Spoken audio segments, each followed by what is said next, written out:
ग्रामी बस पहाड़ी इलाके से गुजर रही थी। अचानक बिजली चमकी, बस के करीब आई और वापस चली गई। बस आगे बढ़ती रही। आध घंटे बाद बिजली दोबारा आई, बस के पिछले हिस्से की तरफ लपकी, लेकिन वापस चली गई। बस आगे बढ़ती रही। बिजली एक बार फिर आई और वो इस बार दाईं साइड पर हमला आवर हुई, लेकिन तीसरी बार भी वापस लौट गई। ड्राइवर समझदार था, उसने गाड़ी रोकी और ऊंची आवाज में बोला, भाइयों, बस में कोई गुनाहगार सवार है, ये बिजली उसे तलाश कर रही है। हमने अगर उसे न उतारा तो हम सब मारे जाएंगे। बस में सरासीमगी फैल गई और तमाम मुसाफिर एक दूसरे को शक की नजरों से देखने लगे। ड्राइवर ने मशवरा दिया, सामने पहाड़ के नीचे दरख्त है, हम तमाम एक एक करके उतरते हैं और उस दरख्त के नीचे खड़े हो जाते हैं। हम में से जो गुनाहगार होगा, बिजली उस पर गिर जाएगी और बाकी लोग बच जाएंगे। ये तजवीज काबिल अमल थी। तमाम मुसाफिरों ने इत्तेफाक किया। ड्राइवर सबसे पहले उतरा और दौड़कर दरख्त के नीचे खड़ा हो गया। बिजली आसमान पर चमकती रही, लेकिन वो ड्राइवर की तरफ नहीं आई। वो बस में वापस चला गया। दूसरा मुसाफिर उतरा और दरख्त के नीचे खड़ा हो गया। बिजली ने उसकी तरफ भी तवज्जो नहीं दी। तीसरा मुसाफिर भी साफ बच गया। यूं मुसाफिर आते रहे, दरख्त के नीचे खड़े होते रहे और वापस जाते रहे, यहां तक कि सिर्फ एक मुसाफिर बच गया। ये गंदा मजहूल सा मुसाफिर था। कंडक्टर ने उसे तरस खाकर बस में सवार कर लिया था। मुसाफिरों ने उसे बुरा भला कहना शुरू कर दिया। लोगों का कहना था कि हम तुम्हारी वजह से मौत के मुंह पर बैठे हैं, तुम फौरन बस से उतर जाओ। वो उससे उन गुनाहों की तफसील भी पूछ रहे थे जिनकी वजह से एक अजियतनाक मौत उसकी मुंतजिर थी। वो मुसाफिर उतरने के लिए तैयार नहीं था, लेकिन लोग उसे हर कीमत पर बस से उतारना चाहते थे। मुसाफिरों ने पहले उसे बुरा भला कहकर उतरने का हुक्म दिया, फिर उसे प्यार से समझाया और आखिर में घसीट कर उतारने लगे।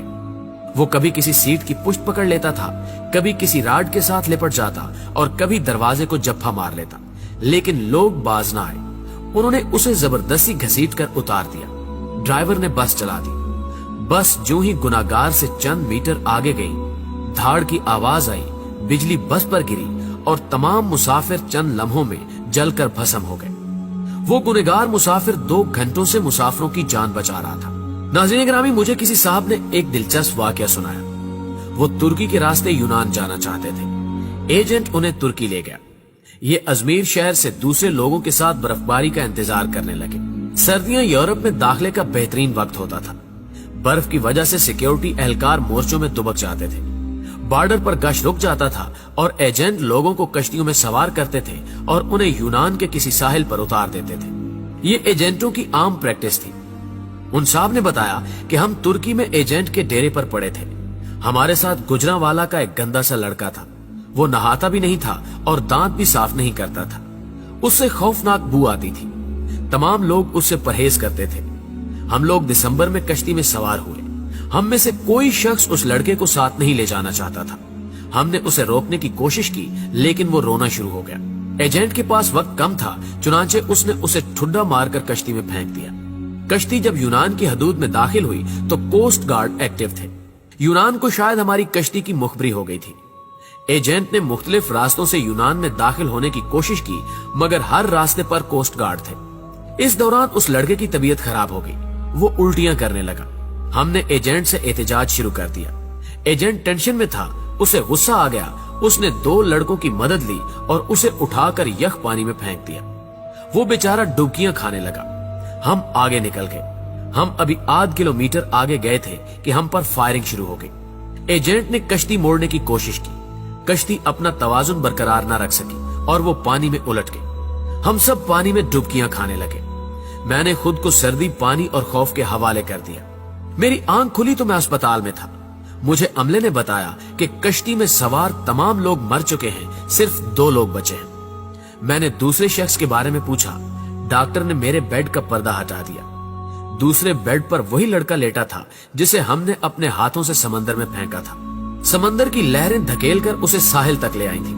मुझे कोस्ट गार्ड ने बचा लिया था, जबकि बाकी लोग गोलियों का निशाना बन गए या फिर सर्दी से छिटर कर मर चुके थे। मैं 15 दिन अस्पताल में रहा। मैं इस दौरान ये सोचता रहा कि मैं क्यों बच गया। मुझे कोई जवाब नहीं सूझता था।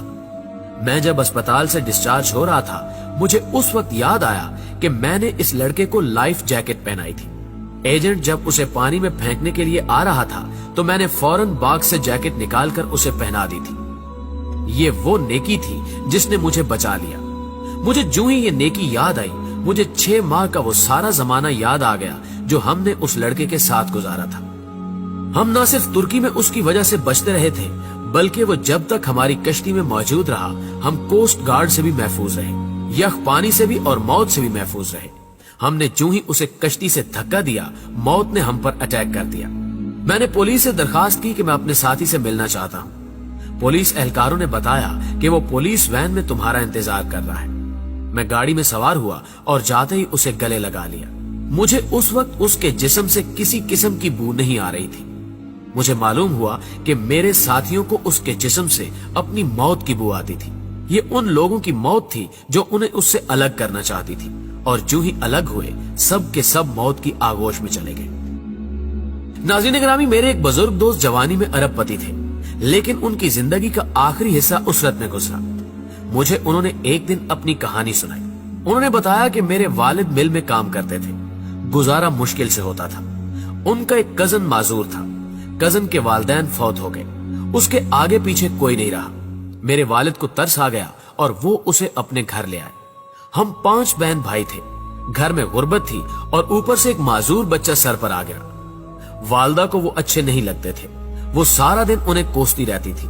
हम भी वालदा की वजह से उनसे नफरत करते थे, लेकिन मेरे वालिद को उनसे मोहब्बत थी। वो उन्हें हाथ से खाना भी खिलाते थे और उनका बोल बराज भी साफ करते थे और उन्हें कपड़े भी पहनाते थे। अल्लाह का करना ये हुआ, हमारे हालात बदल गए। हमारे वालिद ने छोटी सी भट्टी लगाई। ये भट्टी कारखाना बनी और वो कारखाना कारखानों में तब्दील हो गया। हम अरबपति हो गए। 1980 की दहाई में हमारे वालिद फौत हो गए। वो चचा तरके में मुझे मिल गए। मैंने उन्हें चंद माह अपने घर रखा, लेकिन मैं जल्द ही तंग आ गया। मैंने उन्हें पागल खाने में दाखिल करा दिया और वो पागल खाने में रहकर इंतकाल कर गए। बस उनके इंतकाल की देर थी कि हमारा पूरा खानदान अर्श से फर्श पर आ गया। हमारी फैक्ट्रियां, हमारे घर और हमारी गाड़ियां, हर चीज नीलाम हो गई। हम रोटी के नवालों तक को तरसने लगे। हमें उस वक्त मालूम हुआ कि हमारे माजूर चचा हमारे रिज्क की जमानत थे। हम उनकी वजह से मोहल्लों में जिंदगी गुजार रहे थे। वो गए तो हमारी जमानत भी खत्म हो गई। हमारे महल हमसे रुखसत हो गए और हम सड़क पर आ गए। प्यारे दोस्तों, ये तीनों वाकयात आपके लिए हैं। हम नहीं जानते कि हम किन लोगों की वजह से जिंदा हैं, हम किन की वजह से कामयाब हैं और हम किन की बदौलत मोहल्लों में जिंदगी गुजार रहे हैं। हम ये भी नहीं जानते कि हम किसको बस से उतारेंगे, हम किसको कश्ती से बाहर फेंकेंगे और हम किसके खाने की प्लेट उठाएंगे, और वो शख्स हमारा रिस्क, हमारी कामयाबी और हमारी जिंदगी साथ ले जाएगा। हम हरगिज नहीं जानते, लिहाजा हम जब तक उस शख्स को पहचान नहीं लेते, हमें उस वक्त तक किसी को बस, कश्ती और घर से निकालने का रिस्क नहीं लेना चाहिए, क्योंकि हो सकता है हमारे पास जो कुछ हो वो सब कुछ उस शख्स का हो, और अगर वो चला गया तो सब कुछ चला जाए, हम न रहे, मट्टी का ढेर बन जाए।